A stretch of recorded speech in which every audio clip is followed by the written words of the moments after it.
This is madness. A 13th murderer of Ratchet? Mon ami, he was not well liked. But Monsieur Michel would have seen anyone enter Ratchet's compartment. And there were another 10 people milling about, taking their turn at stabbing him. How could they not notice an uninvited killer?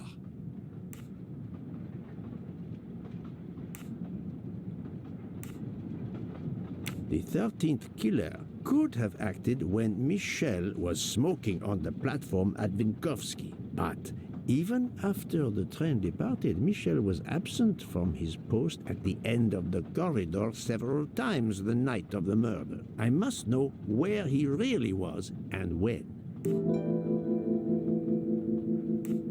Yes, he most certainly returned to the train. How can you be sure? It's obvious. I mean, I hope Mr. Poirot agrees. Please continue, Detective Locke.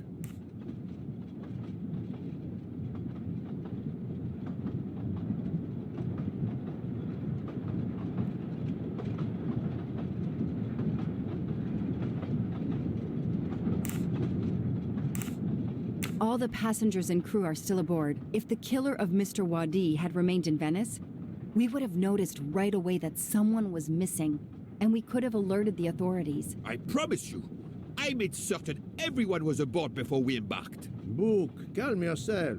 Calm myself? But we're back where we started. There is still another murderer on my train. Wait a moment. Can I change my mind about my verdict? Can we turn everyone over to the police? Everyone? Including ourselves? What? No. No. Oh, it's a nightmare. Let us take it step by step, my friend. We can start by eliminating all of the members of the Ratchet jury.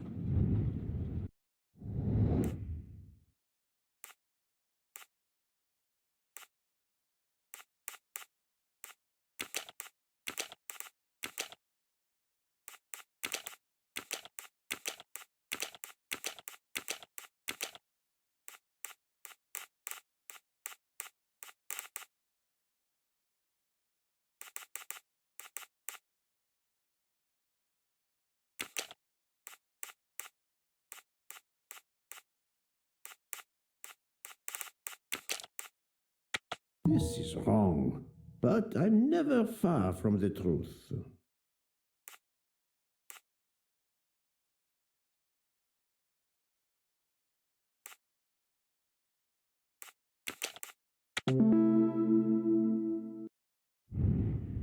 My little gray cells did not let me down.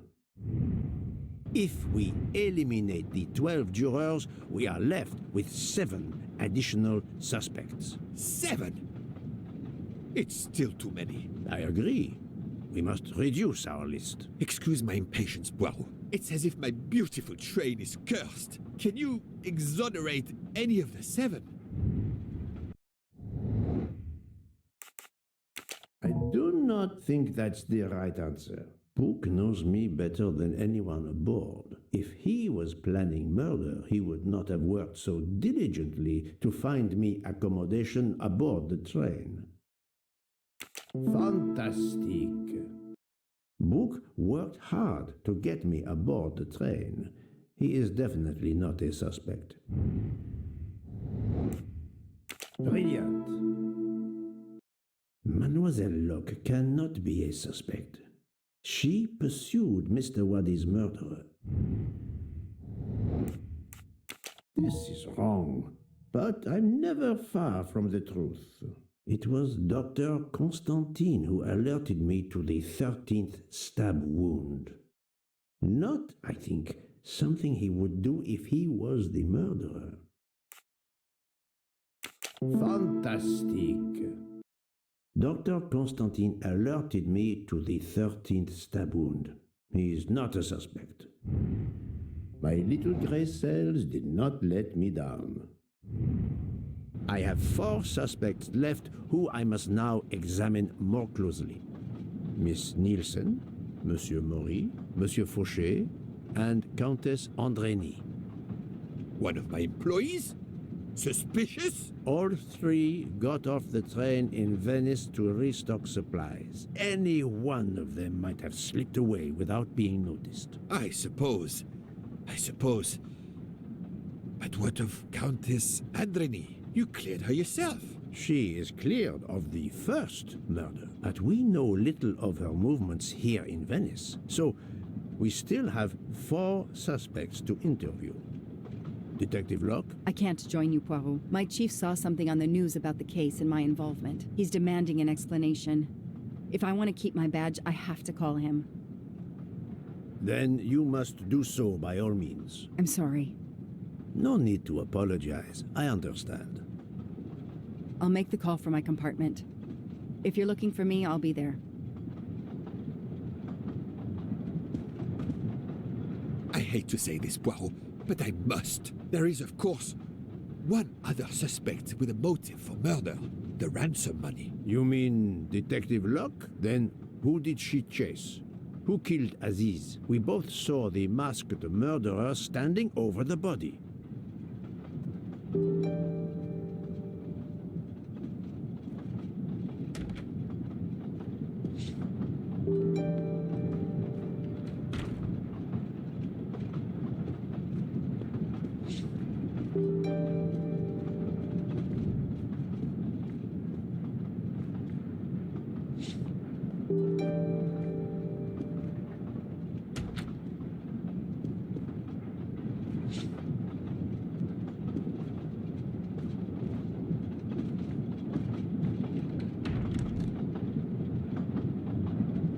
Doctor, I need to question Countess Andreni. I'm afraid that won't be possible, Mr. Poirot. The Countess had an anxiety attack when we arrived in Venice. She was terrified the police would come for her and her husband, despite how you concluded your investigation. I had to give her a sedative.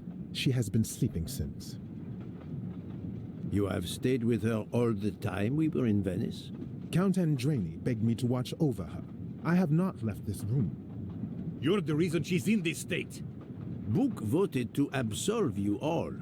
I accepted his verdict. I told her. I tried to reason with her. What she has already suffered, the strain of these last few days, it was too much. I understand, Count. It's quite all right. I have the answers I came for.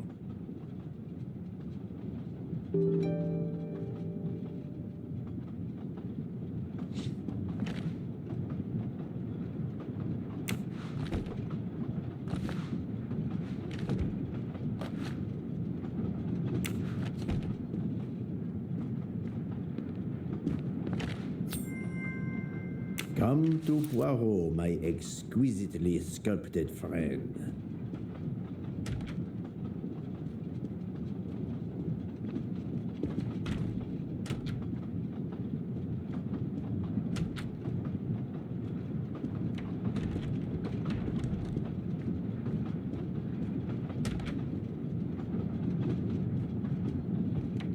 You play well. I didn't mean to interrupt you. Thank you. Many years of piano lessons thanks to my mother. I try to play in a few clubs in Paris when I get the chance, but as you can see, it hasn't made me rich. What can I do for you? Conversation only. Tell me about your time in Venice. I had Monsieur Bouc's permission to see my sister. She lives in Marghera, just outside of Venice. She had a baby a few weeks ago. This was my first chance to meet my new nephew. Monsieur Bouc gave you permission? Yes, you can ask him. Most assuredly, I will. What time did you leave and when did you return? I left around 9:10 p.m. I was back by 10:45 p.m. When I got back, Hotaru was in a lot of pain. I gave him a back massage. That would have been enough time to kill Monsieur Wadi and return to the train. May I see your knives? Of course, they are here. If you don't mind. Help yourself. They are under the bar counter. Tell me again about your poker game the night of the murder. It's a regular game to help relax after a long day. Let's see, we started around 11 p.m. We took a short break in Vinkovsky, Hotaru, Pierre, and I. The game finished up around 2 a.m. We'd all had quite a bit to drink. Ah, yes, I left for about 10 minutes to refrigerate champagne for the next day. That must have been around 1 a.m.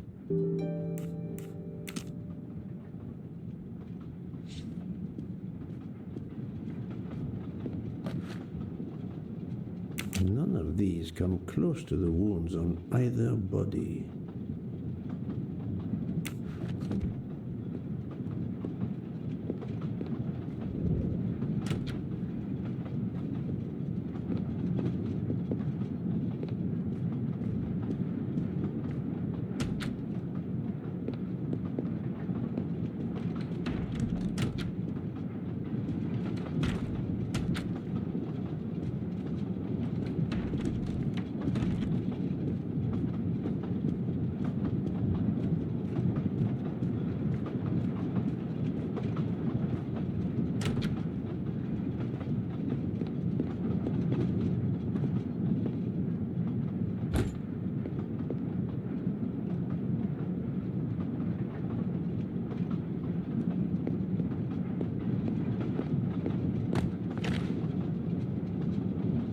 Saffron. It must be worth a small fortune.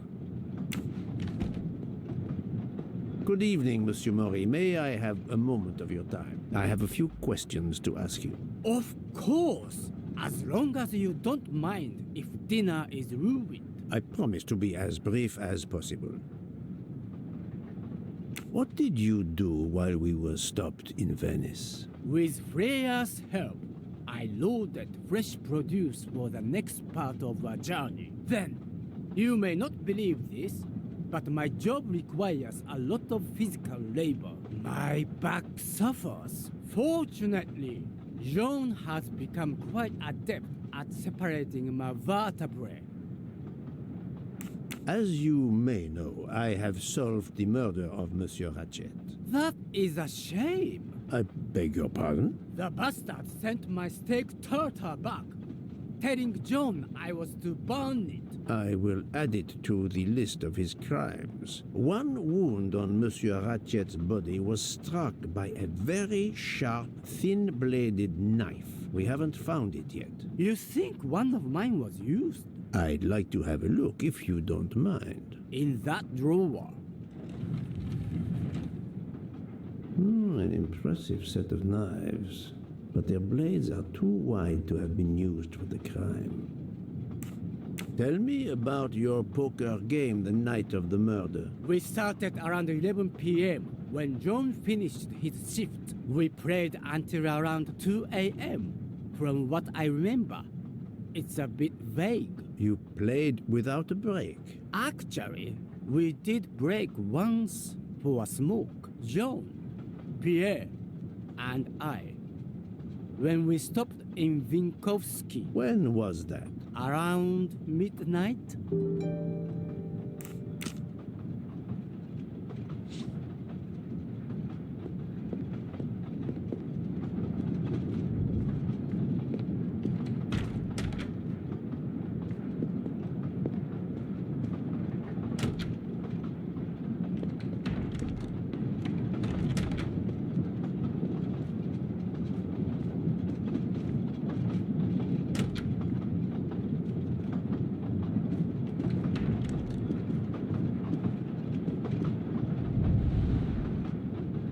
The box is secured by some sort of locking mechanism. The design is formed by 3 commas. What is the word in Japanese? Tamoe. And it's obviously missing a piece. The box is secured by some sort of locking mechanism. The design is formed by Tamoe.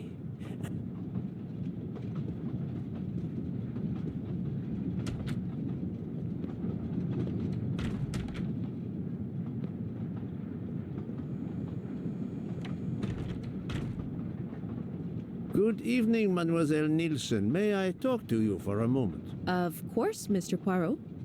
I'm not going to bed right away. Can you tell me your movements while we were stopped in Venice? That'll be easy. I didn't move much at all. Let's see. I helped Hataru load all of the food crates aboard the train. Hataru had everything he needed, but I realized they forgot half of my order. I spent over an hour on the phone with the supplier without success. I had to change the dessert menu for tomorrow. Dr. Constantine found a stab wound on Ratchet's body that was caused by a much thinner and sharper blade than the others. Possibly a chef's knife? My thought, precisely. And you'd like to see my knives? If you wouldn't mind. I would gladly show you if I had any, but I don't. I use the regular kitchen knives. You may search if you don't believe me. I see. All the knives the staff use are in the kitchen or in the lounge, except... Except Hotaro prefers to use his own. Monsieur Mori doesn't use the kitchen knives? Not usually. I know he keeps a set of traditional Japanese knives in a box in his room. He doesn't let anyone else use them. Although now that I think of it, he has been using the kitchen knives lately. Can you tell me exactly about your poker game the night of the murder? We started around 11 p.m. In Vinkovsky, we took a short break. Hataru and Pierre went outside to smoke. Oh, and Hataru got sick around a few minutes past 1 a.m. 1:10 a.m. maybe? He spent about 15 minutes in the bathroom, but he didn't want to quit on a losing streak. Did his luck improve? No, so we played to around 2 a.m. He lost every hand.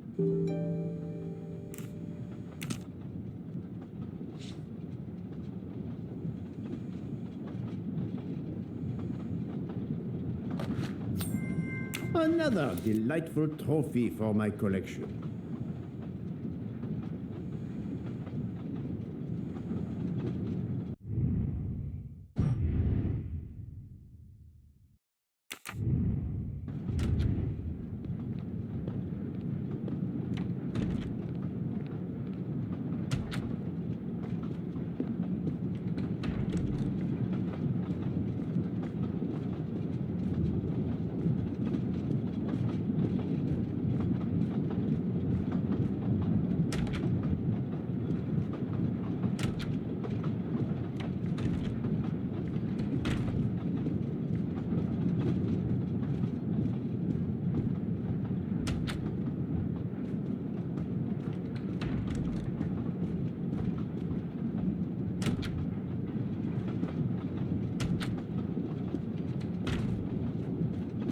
Ah, Michel, I have a few more questions to ask you, if you will allow me. Anything, Monsieur Poirot.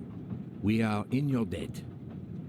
Please tell me your movements when we were stopped at Venice Station. Once the compartments were cleaned and the linen refreshed, I stayed in my quarters. Did you notice anything special? Comings and goings? Monsieur Bouc had asked everyone to stay in their compartments. I would occasionally walk the train to ensure everyone was comfortable. Oh, I saw Monsieur Mori was all alone loading his crates of provisions. A great chef like that, reduced to petty labor, I would have helped him. But Monsieur Bouc had ordered me not to leave the train for any reason. So, Monsieur Mori was forced to labor alone. Let us review the actual timeline of the night of Ratchet's murder, not the one manufactured to hide your crime. I left the train in Minkowski for a smoke. Then I resumed my post. That was the truth. The train departed on schedule. But then, of course, an avalanche of snow blocked the tracks. At 12:45, Madame Hubbard and I met in her compartment to discuss how to adapt our plan. Due to the snow and Poirot. The little play we had staged for you had to be rewritten. I left her compartment at approximately 1:15. Then the curtain went up. Calls in the night, the red kimono, all for my benefit. And all for nothing, as it turned out. Do not blame yourself, Michel. I am the theater critic no playwright wants to see in the audience.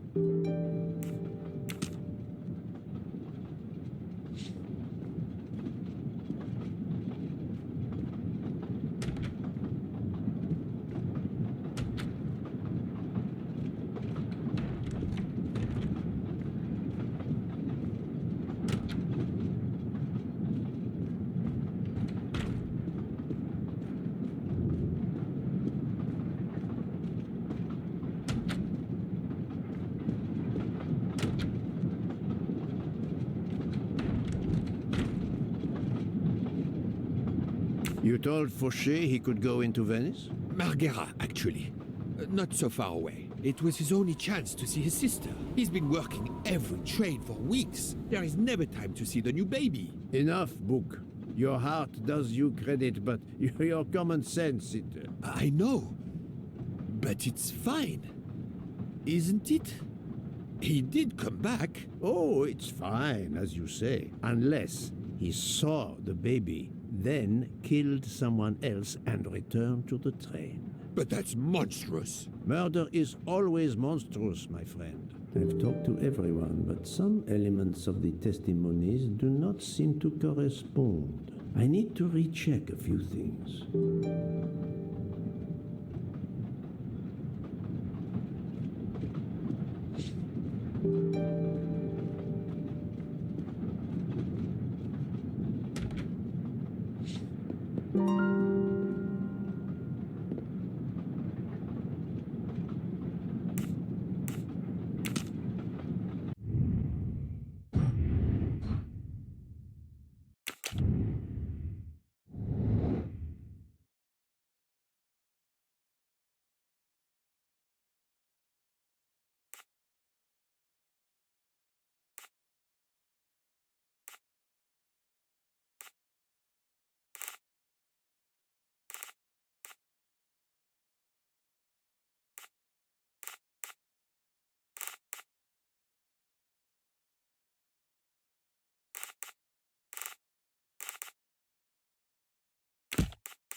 This is wrong, but I'm never far from the truth.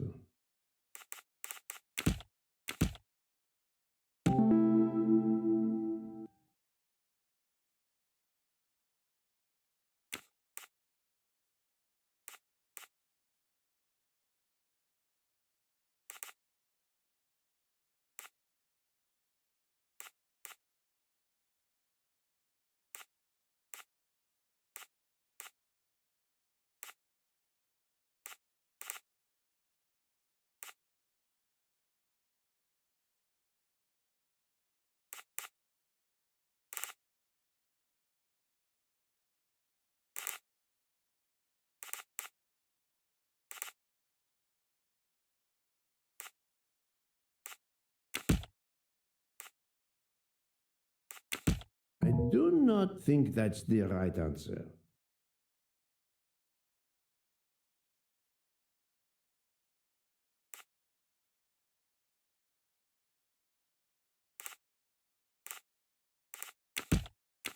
No, not good.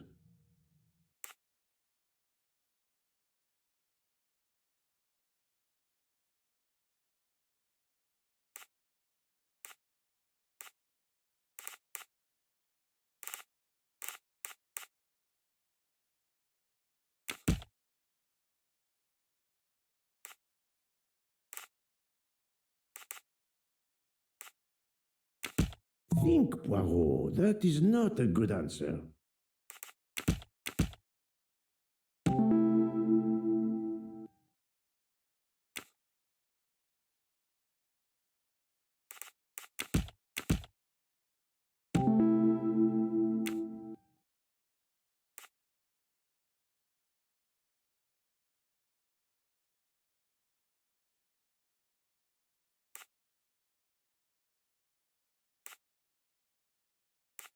Any of the three staff members had the opportunity to kill Ratchet when Monsieur Michel wasn't watching the hallway. I'm right again. That happens to me a lot.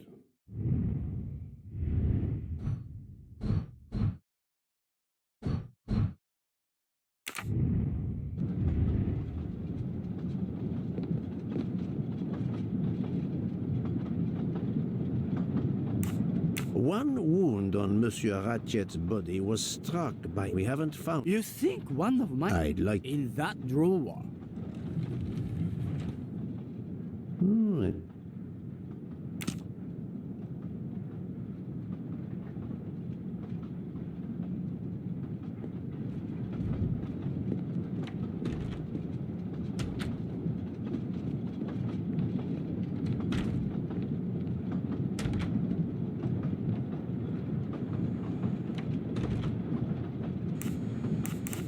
Remind me of what you did when the train stopped in Venice. No problem. I helped Hotaru load all of the food crates aboard the train. Hotaru had everything he needed, but I realized they forgot half of my order. I spent over an hour on the phone with the supplier, without success. I had to change the dessert menu for tomorrow.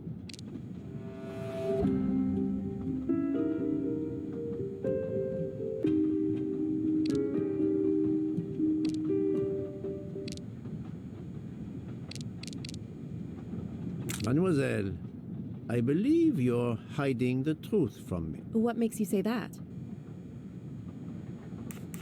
Michel saw Monsieur Maury carrying the crates of food alone. You weren't on the platform. I did help Hotaru. The entire time? He carried so many crates, his back was sore. I'm sorry about that. Okay, I'm guilty. I did leave him before we were finished. But I had to. There was no saffron he needed for a recipe. I volunteered to go into Venice and get him some. The Rialto market would be open late because of the carnival. He gave me money. I knew we weren't supposed to leave the train, but I only wanted to help. Mr. Mori can confirm this. Ask him. I saved dinner.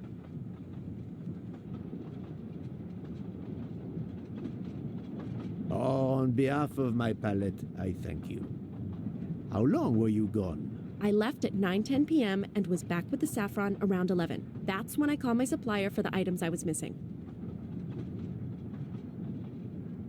Miss Nielsen had almost 2 hours to buy the saffron, find a costume, kill Monsieur Wadi, elude Detective Locke, and make it back to the train for that phone call. Yes, it's possible that was enough time. Thank you, Mademoiselle Nielsen. That is all for now. Sorry again, Mr. Poirot. I hope you enjoyed tonight's dessert.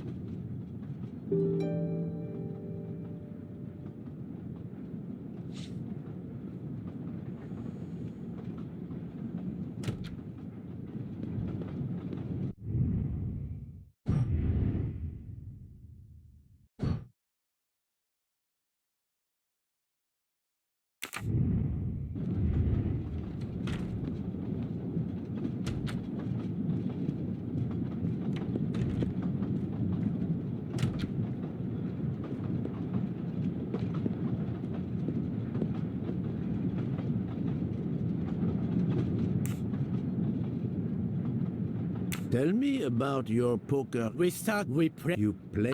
Joe. When was that? Around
still locked. I need to move the parts on the side.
An object that looks like a broken comma. It must be part of something else.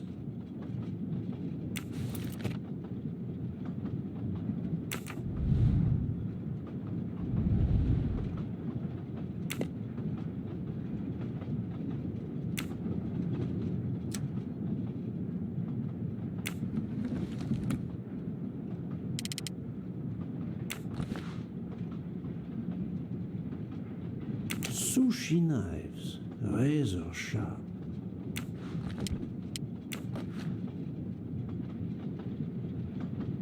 Sushi knives, razor sharp.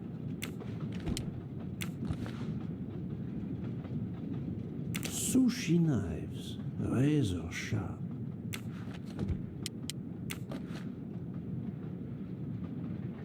Sushi knives, razor sharp.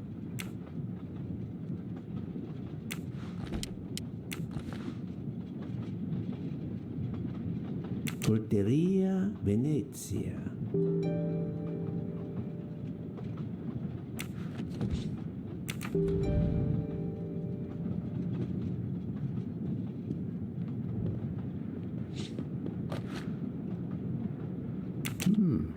A black feather. That reminds me of something.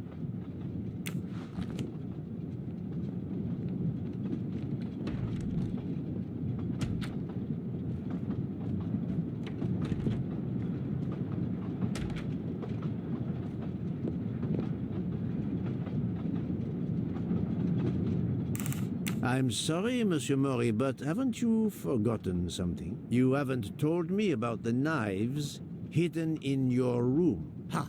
Yes, indeed. I forgot to tell you about those. They are my personal knives. I only use these knives. There are none better. I bought them all in Japan. No one is allowed to touch them except me.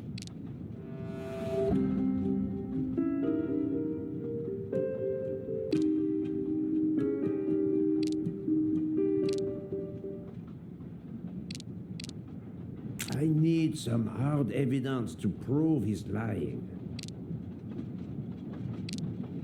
I'm afraid you are better at sushi than lying. What? What do you mean? One of the knives has an inscription, Coltelleria Venezia. Did you happen to go shopping tonight, monsieur? Damn you, Poirot.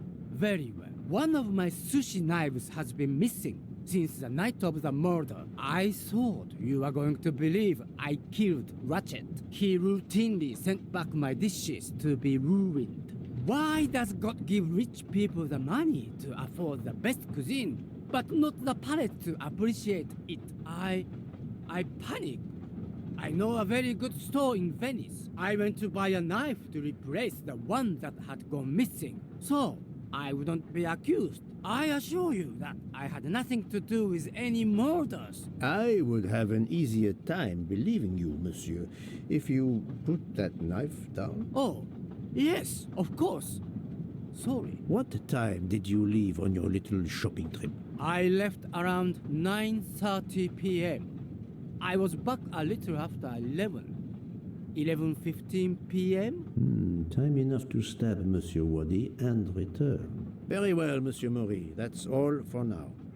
If I have another question... I'll be right here, cooking.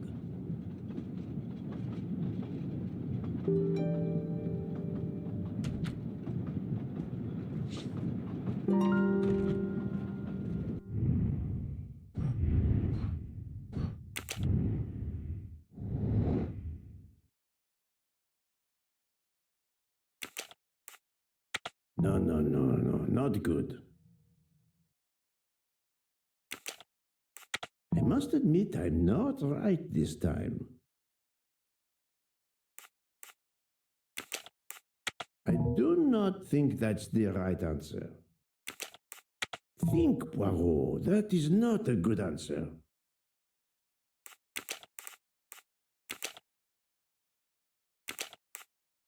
I do not think that's the right answer.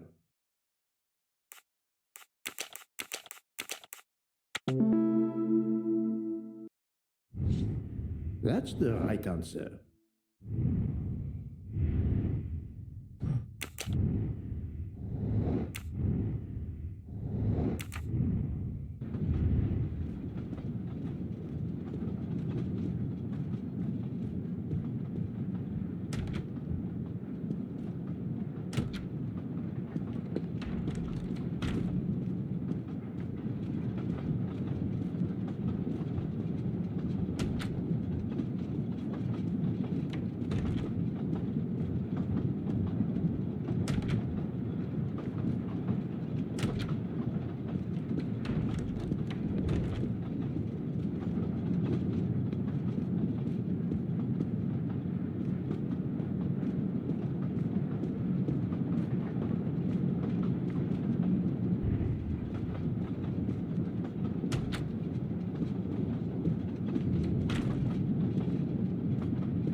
What have you been doing, Poirot? I am completely in the dark. I will shine some light on the situation, my friend. I have 3 new suspects who could have killed Ratchet and Monsieur Wadi. Miss Nielsen, Monsieur Fauché, and Monsieur Maury. They all had periods of time during both murders to commit the deed, and their alibis are weak. A visit to family, and not 1, but 2 shopping trips. But all are my employees. Alas, yes, my dear Book. But we have no proof against any of them. None of the 3 appears to have any motive whatsoever. But this is a tragedy. Do not give up hope. We will catch this murderer. There is still one place that may hold the evidence we need. Geneva. Exact. Do not give up hope? Well, that's easy for you to say. But what if it's Freya? What becomes of dessert? If it's Sotaru, who will cook? Me? And the worst, if it's Jean, who will serve the drinks? I've been checking up on the Banque du Lac. I had to confirm my identity for Interpol, so they contacted my captain at the Berkshire Police. I suspect he was not pleased. That my vacation was actually an unofficial investigation? I'll say. I would be happy to speak to him on your behalf. Thank you, but he'll get over it. It's a chance to close the books on the Armstrong kidnapping. He stopped yelling, asked for a report, then granted me an extra week. Excellent. What did you learn from Interpol about the Banque du Lac? It's had a bad reputation for over a century. Customers have included the mafia, Nazis, corporate swindlers of every description, even heads of state. It is true, this. It is the worst-kept secret in banking. They take advantage of the bank's strict policy of protecting the anonymity of its clients. This is in defiance of many laws from multiple countries, including Switzerland itself. Of course, I have never taken advantage of such a corrupt system. That goes without saying, my friend. There are ongoing investigations, subpoenas, court orders. The bank will eventually have to comply, or its assets may be seized. But until then, it still thrives, thanks to its wealthy and powerful clients. It sounds perfect for the late Monsieur Ratchet. Do you have any ideas? The serial numbers from some of the bills match those from the Armstrong kidnapping. We agreed in Venice that the bulk of the money must still be physically in the bank's vault. I concur, Detective Locke. Exemplary work. So, our next task is clear. We need to get into Ratchet's safety deposit box. There'll be codes, passwords. And Monsieur Wadi would, of course, have known them all. The bag of money he carried is proof of that. We'll need to find information about Ratchet's box in Wadi's office at the bank. Most assuredly, but remember the secrecy involved. I doubt his office will contain all we need. Where else must we dig?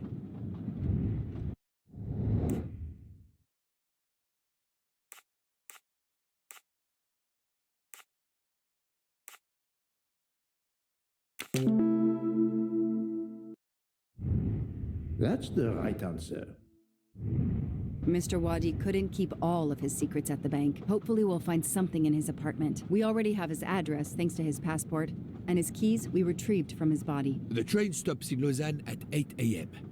But that's far from Geneva. I can delay the departure until 11 a.m. No later. The police are expecting us in Paris by the end of the afternoon at the latest. They won't tolerate any delay. The bank doesn't open until 9. I can see only one way that gives us a chance to be on time. Let's take a taxi. I checked a map. It should take us less than an hour to get to Geneva from Lausanne, which leaves us just enough time to access that safety deposit box. We have no choice if we want to be back to the train by 11 a.m. The best thing is to separate. One of us searches his apartment, the other searches his office. To access the safety deposit box, we need to find the key, the box number, and the passcode. Suppose you find all this. How do you plan to get into the vault? We are going to use the bank's anonymity policy to our advantage. And the quickest way is for you to impersonate Ratchet. I would rather impersonate Jack the Ripper, but in the interest of justice, I will do it. We need to find the account number. Along with everything else. I will say I want access to the vault. They don't ask for papers or even names. The vault information is enough. I'm not hearing any of this. I run a train company. I don't rob banks. Perfect. Let's recap the plan.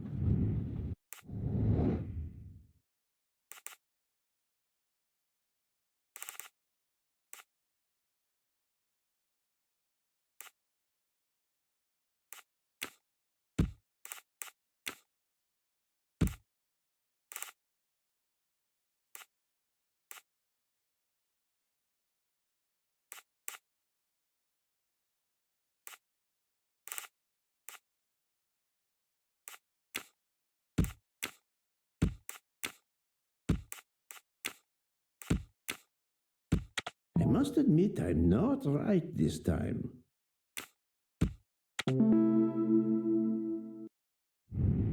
I'm right again. That happens to me a lot. To sum up, we're going by taxi to Geneva. Then we'll split up. You're going to search Mr. Wadi's apartment. I'll search the office at the bank. When we have all the information we need, you pretend to be Ratchet, and we can finally find out what Ratchet is keeping hidden in his safety deposit box. It sounds impossible. Not for Detective Joanna Locke and Hercule Poirot. We should get some rest. You are right, Detective. We face our greatest challenge tomorrow. Together.